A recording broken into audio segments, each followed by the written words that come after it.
Now that we know what functions are and what defines a function, we always want to reinforce our knowledge by solving examples, always. So our first example is a set below a function? Plain and simple. So this set, given made up of these ordered pairs, is this a function or not? Or is it just a relation? Because we know it's a relation. So we have 0, 1, 1, 0, 0, 0, 2, 0, and 3, 0. Now, from the last video, if you recall, given a set, we want to make sure that no x value is repeated. So basically, we cannot have an x value paired with a y value and then the same x value paired with a different y value. And if you look, we have 0 as an x value, x, y, paired with 1. However, we also have 0 as an x value paired with 0 as a y value. So 0 is paired with 2 different y values. So no, not a function. Okay, next one. We have a mapping. Is this relation a valid function? We can see that Natalie has an address of 123 A Street. Vu has addresses of 111 Town Street and 734 M Drive. Jay also lives at 734 M Drive. And David lives at 321 Leaf Court. Now, the birthday example is the most conceptual you can get with this. It makes the most sense. This one makes a little bit less sense, but it's still pretty obvious. Vu, although it is very possible he can have 2 addresses, although the birthdays, you cannot have 2 birthdays. This cannot happen. Vu cannot be mapped one x value to 2 different y values. And so, although again it is physically possible, it is very unlikely that he lives at both of these addresses. And I want to point out again that it is also very possible, or it's just possible, that Vu and Jay live at the same house. So no x value can be mapped to 2 different y values. So again, no, not a function. All right, next one, we're given a graph. Is this relation a function? So we have a point at -3, -1, I'll label them. So we're at x. On the x-axis, we are -1, 2, 3 in the negative, so positive, negative.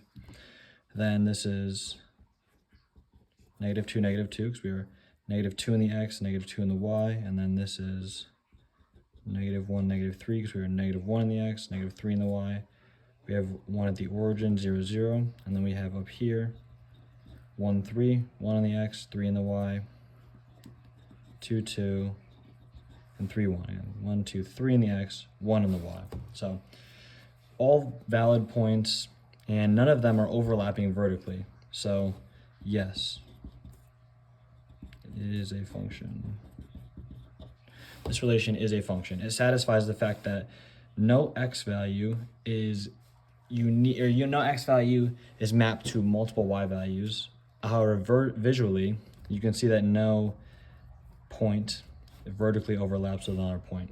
Both are equally good ways to look at this, as long as you understand it conceptually. Another way that you can be asked to find out if a relation is a function is given an equation. So an equation can be made into a table with infinite values, because you can plug in an x value and get a y value out after solving, and you can do that with infinite x values. So this is essentially just like a table, but it's a different way of representing what we've been doing this whole time. And so given this equation, is this a function? And when you're given an equation, I have right here, a note is that given an equation, to find out whether it is a function or not, solve the equation for y. So whenever you're given an equation and you want to know it's a function or not a function, you solve this for y. And so what we do here is we can add y to both sides, because we want to solve for positive y always. That will give us, this turns into 0, x equals 2 plus y now. And to get y alone, we will subtract 2 from both sides. It turns into 0, we'll get y equals x minus 2. So for any x value you plug in, is this going to be a function, or can you get multiple x values, or you can get x values mapped to multiple y values rather? And so if I plug in, let's say x equals 1.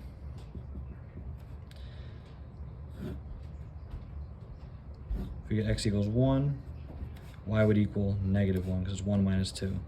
If we get x equals 2, 2 minus 2, y equals 0. And so you could keep doing this, but you'll never end up in a case where you give an x value and it's going to give a y value that's already been had for a different x value. And so this, and you're just going to have to believe me on that. You can go on forever testing all these different x values, but yes, this is going to be a function.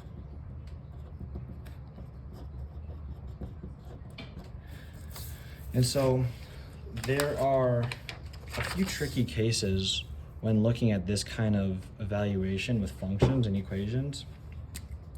And I want to work through these examples to show you all the different angles that you might, come across these and how to deal with that. So again, we have another example. Is this equation a function? Yes, always, because whatever x value you give will also be the y value. So you'll have ordered pairs in a line going, 0, 0, 0, 1, 1, 2, 2, 3, 3.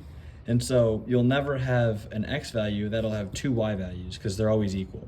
And so with that, a graph will look like this. A slanted line through the origin, just increasing by 1. Now determine the following equations are functions. We have a, and so I don't like how this is brought up in this chapter, but it is, and we're gonna have to deal with that.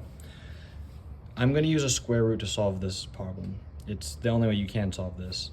And so if you don't know what a square root is, or if you do know what a square root is, either way, I'm gonna have to use a square root to solve this. I wanna preface, I might do something to solve this here that does not make sense. Do not panic. I will explain it as soon as I'm done down here. As soon as I'm done problem C, I will explain exactly how you can solve this without knowing what a square root is. If you do know what it is, that's great. But either way, do not panic. I will explain exactly how you can go about this and it will be completely fine. So anyways, we want to solve for y because we want to determine if this is a function. So we're going to add x to both sides. We'll get y squared is equal to 4 plus x. Now solving this, again, I'm going to square root both sides. And you're going to get y is equal to plus or minus the square root of x plus 4. Again, that may look scary. Do not panic. It is okay. You do not need to know how to do that just yet. You will learn square roots later on in the class. Not yet, and it is okay. I want to kind of show you also what these graphs look like, just for reference. So this one, I'm not going to do a great job at drawing it, but -4, -2, and 2. It's going to be a parabola that is opening to the right. And so that's the graph for A, just in case you were curious. Solving for y here gives you y is equal to x squared plus 3, just adding x squared to both sides. This is going to be a parabola shifted up by 3 and opening upwards. And then we have the next one, solving for this is going to be y squared equals x squared plus 1. Again, same kind of thing. I'm going to use a square root. It will be okay. I will tell you exactly how to solve and get the correct answer for these kinds of questions without knowing what a square root is. But we continue by showing that the last step in solving is taking the square root of both sides and getting that y is equal to plus or minus the square root of x squared plus 1. And so the graph of this looks like this, where we have 1 and -1. This is more like this, but yeah. Okay. So now I said I would go back to parts A and C to explain, why this isn't a crucial set of knowledge net yet. And a quick rule that I'm going to give you first that will get you through any problem in this chapter, and then I will explain conceptually why it makes sense after. And so you can stop the video if you want after you get the rule, and you will be set for this chapter.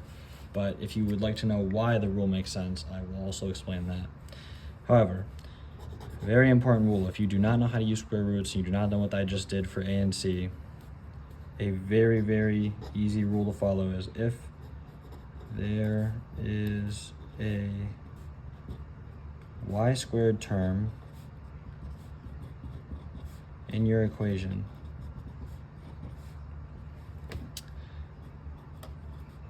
the equation is not a function.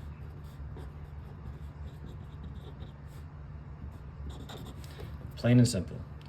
It's okay to have x squared.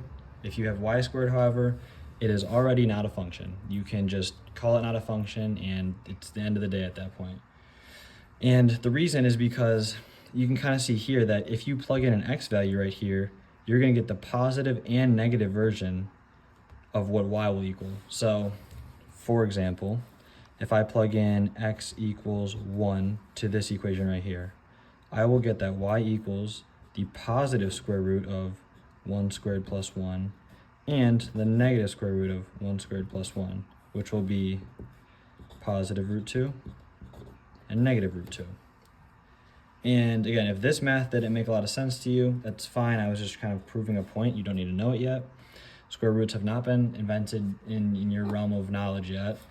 But just to show you why is because you know you can't have an x value give you two separate or more y values. And so that's why that doesn't work.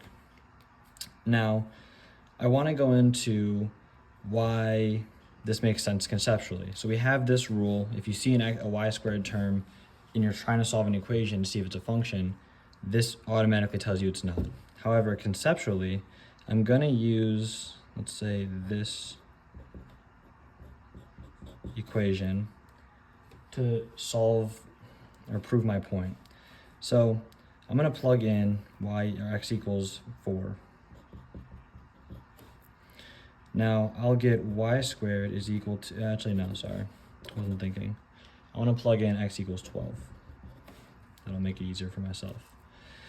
I will get 4 plus 12, and I will get that y squared equals 16. And so when I plug in x equals 12, it gives me the equation y squared equals 16.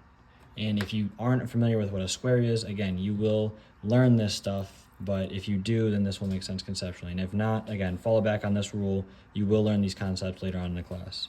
However, there's two ways to get this equation true. If I plug in y equals 4, then 4 squared equals 16, and you get 16 equals 16, which makes it true. However, if I plugged in y equals negative 4 times negative 4 is also 16.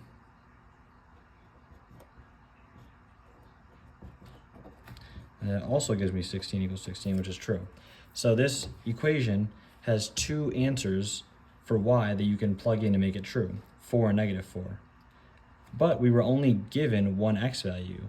So again, this just goes back to the point that if you're given one x value and you get two y values out of it, that is not a function. And so if you have any questions, leave them in the comments. I know this is a lot, but you can always fall back on this rule when solving these kinds of equations.